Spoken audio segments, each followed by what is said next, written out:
I was asked about our fellow artists. In particular, I was asked about Comrade Ronald Mainja. Our sister said he has been looking for me and failing to see me. While I stand here as the leader of the People Power Movement, I'm an artist still, and we artists are family.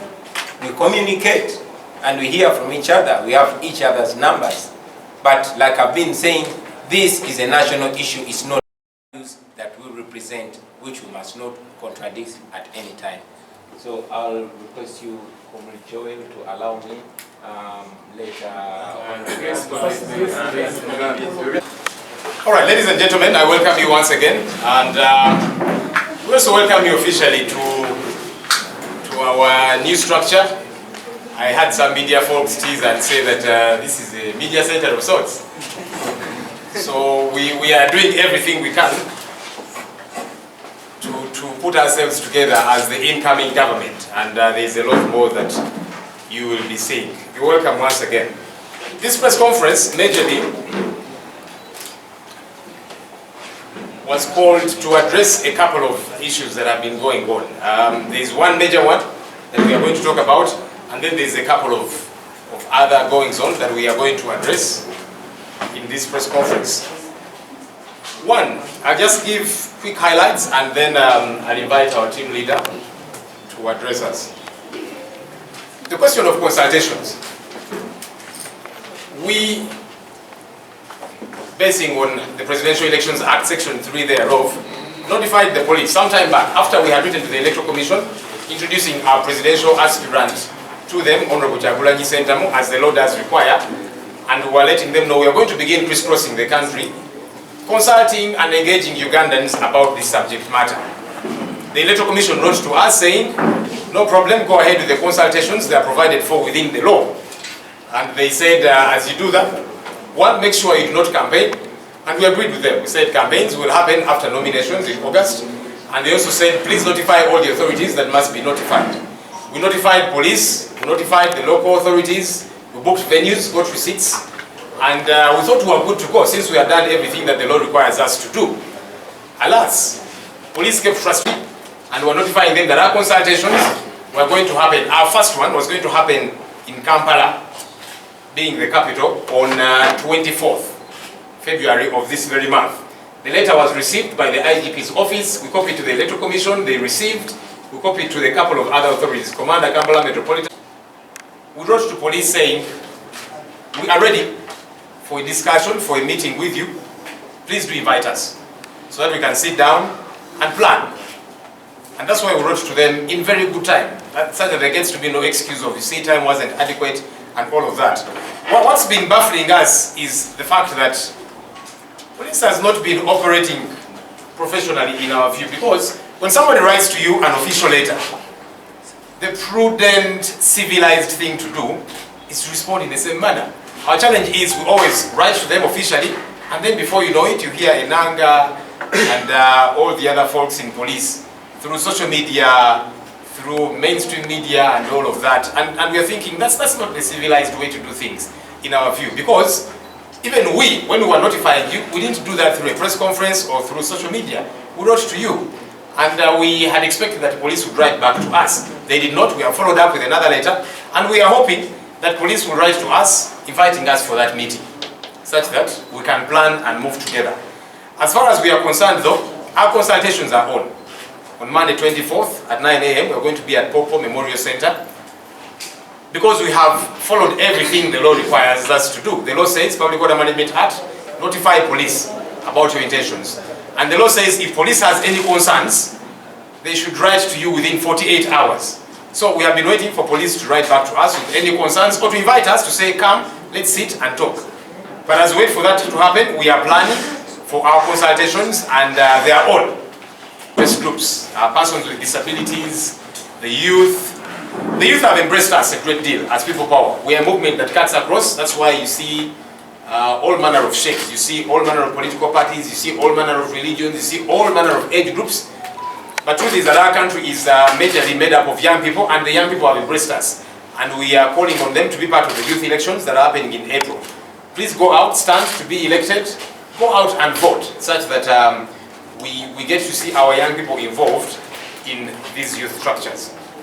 I'll very quickly say this in Luganda for the sake of the media. President of the Republic of Uganda, Honorable Kyagulanyi Ssentamu Robert, to address you. Welcome, sir.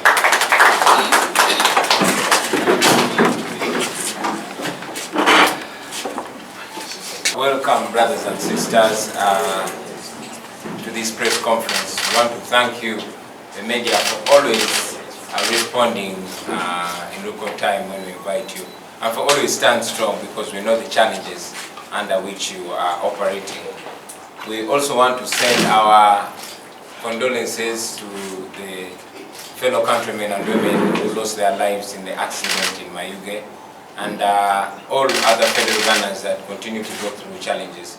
We also continue to stand with those that are still going through continued persecution. As you know, even today as we speak, our sister Stella Nyanzi is being arraigned before court, and we wish her the best. We continue to stand with her and very many other people.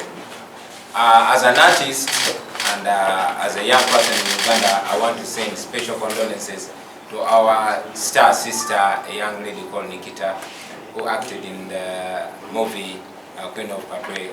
We lost her recently. May her soul rest in eternal peace.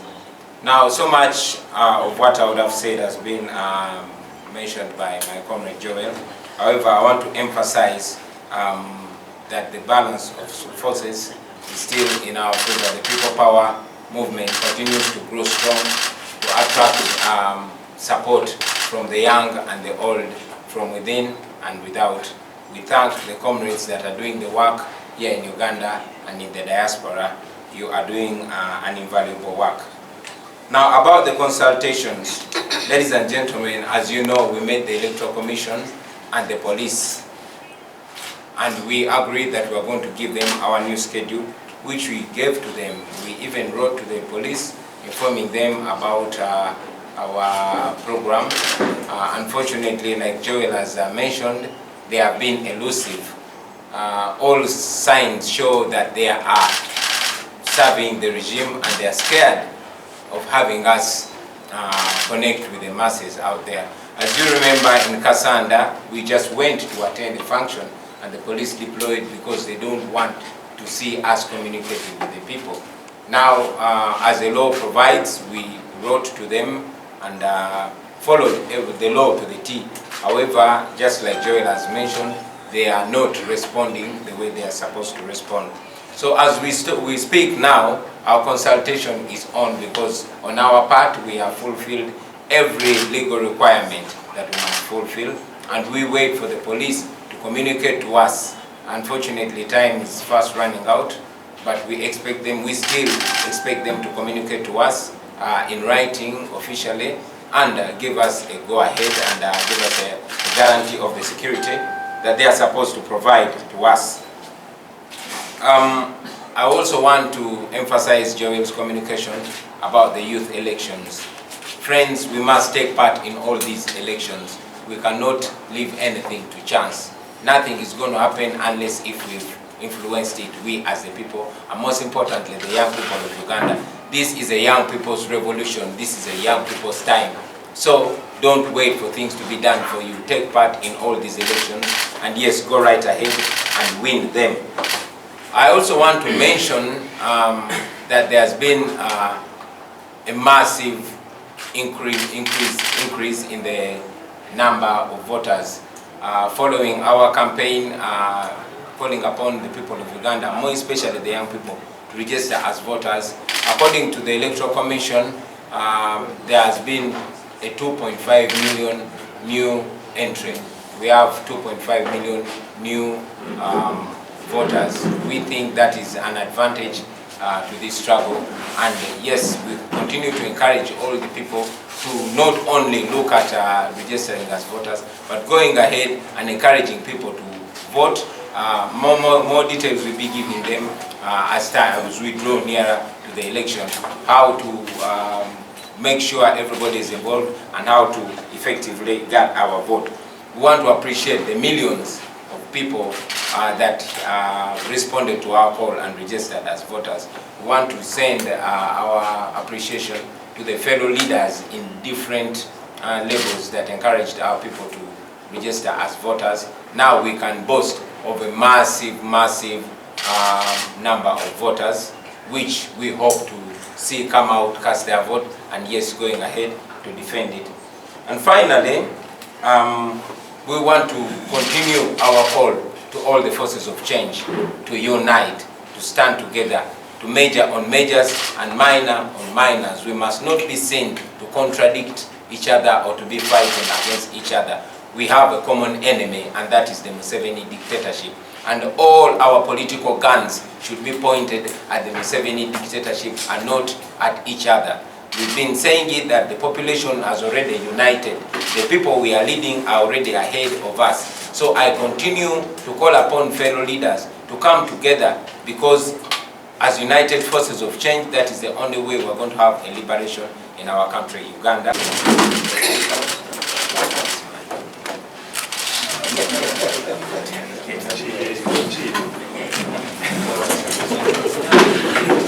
Okay. In various ways, we have and continue to do so in the media, but we also engage in the EC, and we are telling them, look, there's so many Ugandans who were not at 18 by the time you closed the window for registering, and they will have made 18 by the election time. Let's not disenfranchise them. And yes, we are not saying that the EC should register people until the eve of election time. No. You need to stop at a certain point, give yourself time to prepare and so on. But they ended a long while ago, in between then and the time of election, and we are still calling on them to make room for these young people. Their issue has been money, that is not available money and so on. And so as we engage them, we are also pointing that issue to government too, and saying, look, democracy is costly, we must make available this money. I mean, the president every so often, he's given money by parliament, supplementary budget for him to walk in Luero, for him to go across the country, preaching this message of prosperity for all. Many times we honestly think it's actually prosperity for a few.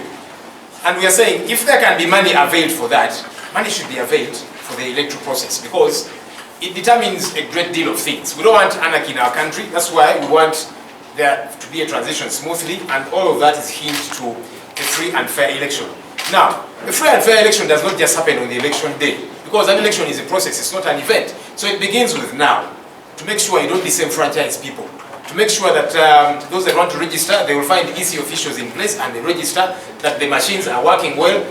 All of that is part of making sure the election is credible, because if you goof up at that point, then it puts the election into disrepute. So we have been making that call, and we continue to appeal to the EC to make sure that gets to happen. Paul asked, okay, before Paul, Derek said People Power was meant to arrange for a meeting with the EC. Like I did say in my communication, in that meeting with the Electoral Commission and senior police officers, we agreed that before our next phase of consultation, let's engage police. And for us, we said, let's even put a finger to what that engaging means. We told the police, look, feel free, before our next consultations, feel free to invite us. We are humble enough to come. We are law-abiding. We shall come, sit down with you, and we plan together. What we want is our consultations to happen, because they are provided for within the law. And that we are insistent on. And the Electoral Commission backed us on that. So, our writing to them, notifying them about our next phase of election of consultations, was to nudge them to say, we are now ready, please invite us. And that's why we wrote to them 10 days prior. We could have done that 3 days too, because the law says minimum is 3 days. But we said no, since we agreed that we should allow room for there to be a meeting between us and them, let's write to them 10 days too, which is very good, ample time. But the police did not invite us for a meeting. And we have said, okay, since you're not inviting us for a meeting, and yet we agreed that before our next phase, we should be able to sit and talk. We wrote to them another letter through our lawyer saying, look, we wrote to you, informing you about our next phase of consultations. Please invite us for the meeting. We are ready. And we are still waiting for police to invite us for that meeting. There is time. So we don't want them to last minute to say, but the meeting did not happen. No. That's not excusable. We wrote to you in very good time. And that's why from our end we are saying our consultations are still on course and they're happening on Monday. If police decides to invite us, because we wrote to them a letter first, we have written to them another one saying invite us, we are ready for a meeting. They have not responded yet. So if they don't respond, that's okay, because the law says notify them. And the law says, POMA, Public Order Management Act, if they have any concerns, they will write to you within 48 hours. So if they do not write to us within 48 hours, that would mean there is no concern. We go ahead with our consultations. And so on. I'll let our principal respond to that one. I'll just respond to one more. The verification of academic documents. So there was something making rounds on social media, and we should stop falling for rumors. The provision of the law, and this engagement we even had with the Electoral Commission, for those that ought to have their documents certified are the people who fall in two categories. One, you studied from outside of Uganda, a different curriculum, and you're saying you want to stand now for an elective position here in Uganda, MP for example, and in Ugandan laws they are saying minimum is A-level, but your qualifications are not USCE, they are not A-level. So you get those qualifications, you studied in Gambia, in the US, in Canada, in South Africa, whatever, take them to the National Council for Higher Education and they certify and say, look, these qualifications are equivalent to our A-level. So this person qualifies to stand. That's the first category. The second category is those who studied here, but not through the USCE setting. You did a certificate here, you went to this technical school, and so you have those different certificates, which are, so you did not sit for UNEB or USCE exams for that matter, but you did some other courses, and you would like for that to be verified and ascertained that it's equivalent to A-level, USCE. So you gather those different certificates and you take them to National Council for Higher Education, they verify, and then they can certify and say, these ones are equivalent to our A-level. Those are the only two categories. Now, if you start UNEB, you went to Bupadengo SS, for example, and you start Senior 6, you start UNEB exams, and you have a certificate, an original certificate from UNEB, USCE, showing you got 15 points, for example. That original certificate is sufficient. You don't need to have it certified. That's a certificate that you will need to go for nominations. However, you can choose and say, I still would like to have it certified. You can go through and do that. They will take your money and certify. But it's not a requirement for those who start Senior 6 through the UNEB USCE setting. So Very much, Joel. Yes, stands for Joel Senyonyi. Engeri generation yaffe gye talina budde bungi saving obudde by using the thank you very much for the tough questions. I even don't know why we invited those journalists to ask us those tough questions. But to answer, if you brother was asking what is the problem with the opposition, ladies and gentlemen, we don't just represent the opposition as people power. We represent oppressed Ugandans. We represent Ugandans who want change. Ugandans from across the divide, from the opposition, from the NRM, from the business community. We are Ugandans who want better. And the question should be, what is wrong with us as Ugandans? We don't think we should be answering that question in words. And that's why we are trying, ever since we started the People Power Movement, to answer that question practically.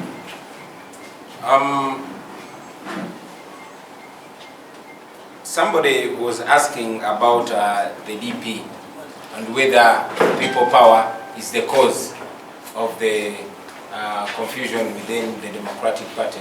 I must say, while we recognize that challenges are in every party, it baffles me why they're not asking us why we're not the cause of the challenges in the NRM, in the FDC, in JEMA, in the ANT, and in the DP. People Power has been here for just slightly above 2 years, and the Democratic Party has had challenges since way back in 1961. I was not born, and I believe many of you were not born yet.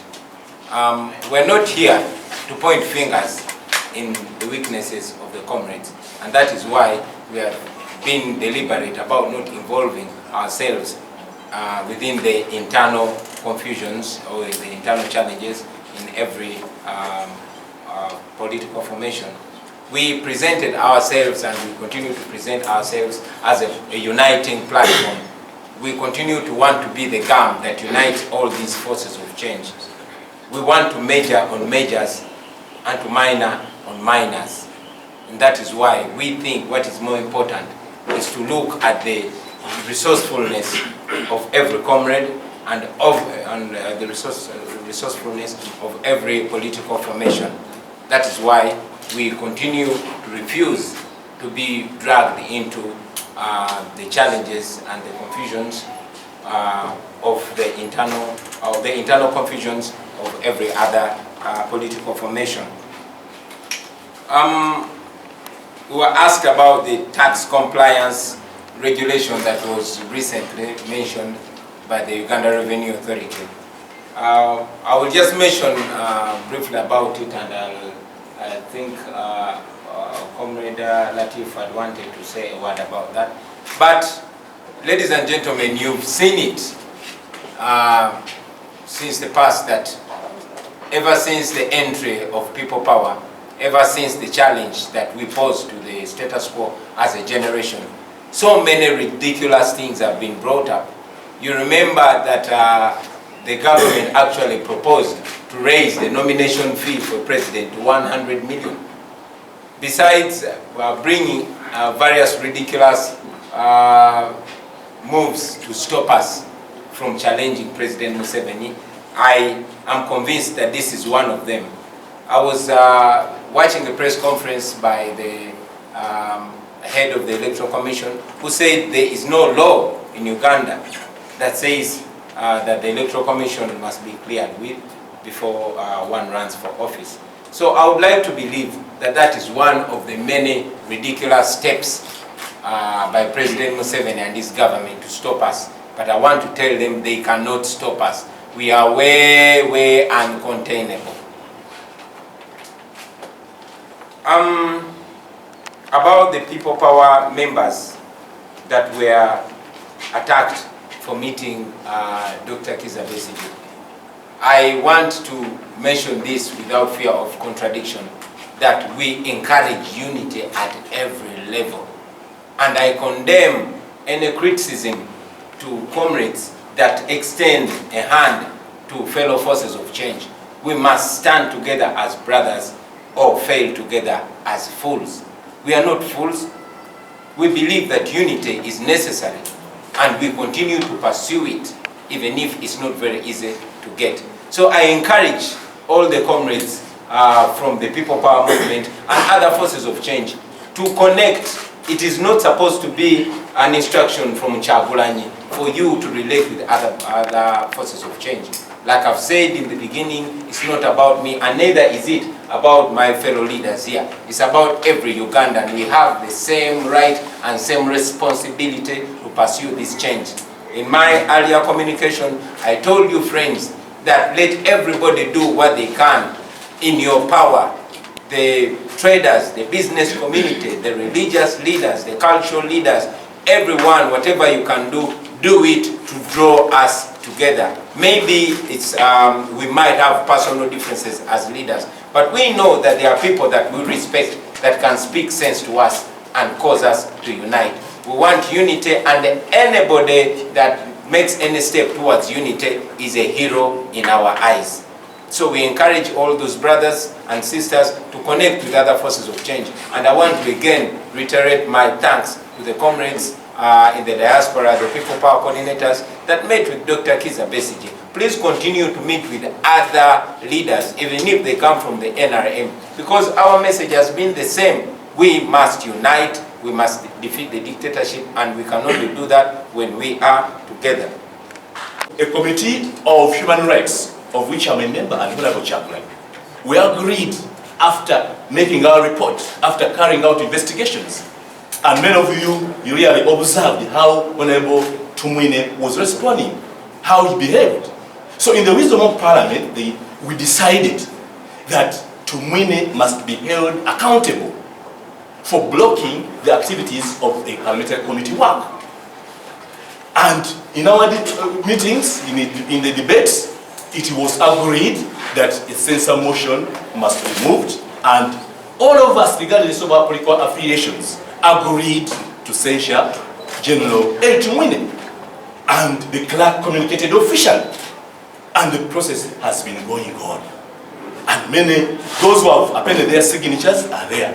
So we, as Ugandans, those who are fighting for human rights, we know that there is a lot of human rights abuses, and that's why, for us, we are convinced that we censure General Electoral. But our group, our future in thy hands, united, free for liberty, together we always stand.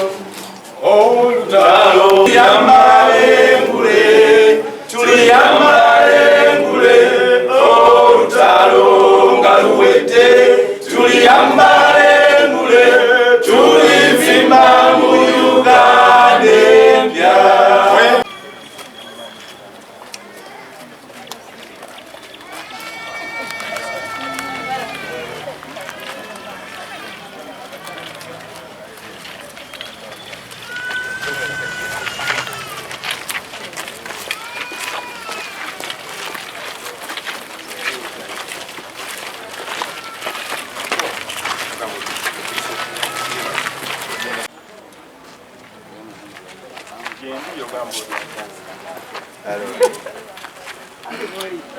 Oli where is?